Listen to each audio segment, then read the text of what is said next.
Howdy. When I say howdy, you supposed to say howdy back. Howdy. Howdy. Okay. So today I'm here to talk to you about how we're turning spiky blood sugars into smooth curves. There's a huge cost to poor chronic conditions. Specifically, we focus on the 14 million Americans who are in rural or in aging in place populations.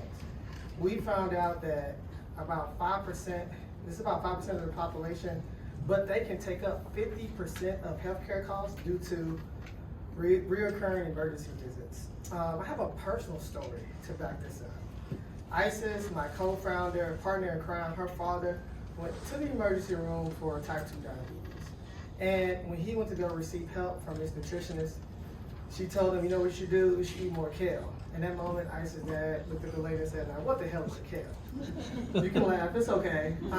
But he was extremely frustrated because Isis' dad is from a small town in Louisville, Mississippi, and he grew up on things like greens, hence the name greens. And so it gave us our inflection moment to start up our own greens patient engagement and clinical decision platform, where after we get that referral from the EHR or the provider, we onboard Isis and their family members, Thomas and his family members, to our care pods.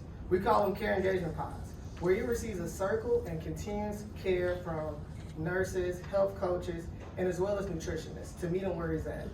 The goal of our story is not having him to carry it all alone. We also enable this with some super sexy technology and AI. First and most importantly, the spikes of blood sugar and blood glucose. We're monitoring those things with things like blood glucose monitors, continuous glucose monitors.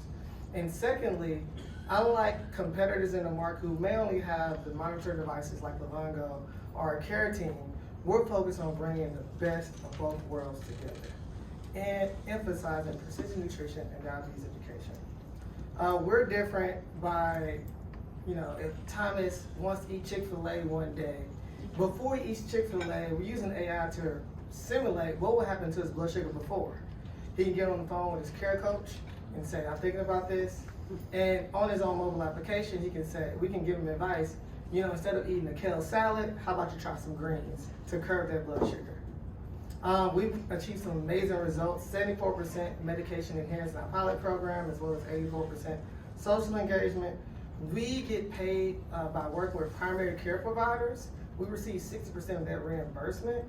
We're on 14 CPT codes that we can make money from, approximately $2.50 per minute per patient, up to 2 hours per month. So we're really circling our patients. We won some amazing awards, been backed by Blue Cross Blue Shield Alabama, and we've made $75,000 to date. And we're launching 3 new pilot programs to kick off monthly recurring revenue with primary care practices. And that's my time.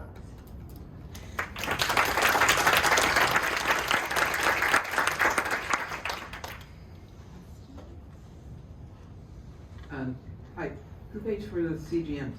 So the good thing about our program, these CGM devices are all reimbursable by Medicare.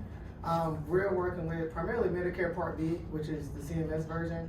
And as long as you have diabetes, type 2 diabetes, and you have, it's diagnosed as uncontrolled, like you did in the emergency room, it's covered 90% cost. And there's a small deductible that they have to pay for the CGM.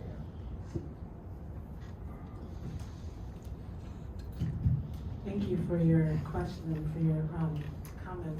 I was laughing. You said, "What the hell is a kale?" And then I was like, "He's from Mississippi. He's not eating kale. He's eating green." So that's the name. Can you talk about your sample? Like how many people were in the sample, and then can you go back to the slide? Because I wanted to. The one that had the 84% up there. Yes. That. So this sample, we focused on the rural population in Birmingham, Alabama. Size was 30 patients. And the core thing in this sample, we really learned how important cellular remote monitoring devices were. Actually, Wi-Fi was down, so when the patients tried to use the mobile application, it didn't work, and we had to pivot actually to either phone calls or text messaging during this time.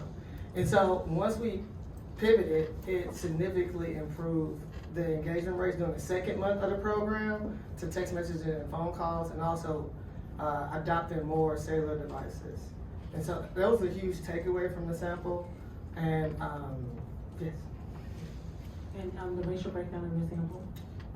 This was a 50% Caucasian and 50% African American, and it was 70% actually a female in the sample size. Thank you.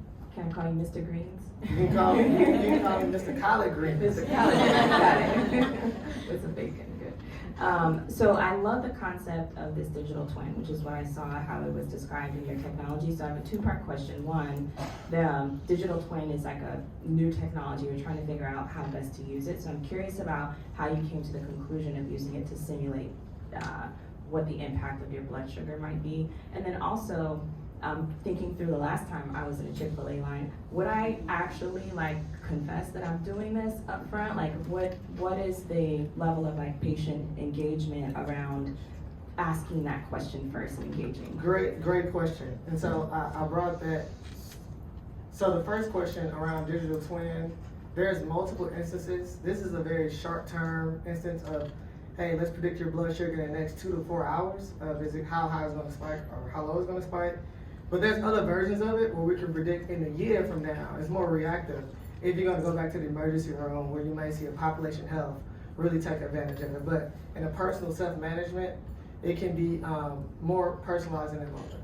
Now, for the elephant in the room, will they use it in the Chick-fil-A line? Or heck no. Because he's already going to make the Chick-fil-A, he's already going to make it happen. And so what we focus on in our instance is after you make the mistake, we come to you with grace of the moment and say, hey, even though you just had this, you're taking the Chick-fil-A home, next time you eat it, let's come up with a realistic meal plan. So there's multiple things you can do. I mentioned the nutrition modification. I've added more fiber to that meal. Like with Chick-fil-A, can you, like I said, go home and warm up some greens, eat right afterwards, or vegetables with it, because the bread around the chicken cause you to spike. Or you can drink water. If you drink like 2 cups of water before a Chick-fil-A sandwich, it really curbs the spike. Or you can take a 15-minute walk afterwards. And so I think the opportunity of digital twin allows us, one of the faculty members said it, is to personalize it based on what the person can actually do and what they have access to and what they feel comfortable doing. So I talked a lot about nutrition, but there's also exercise recommendation and also, med recommendation, things of that nature. But great question.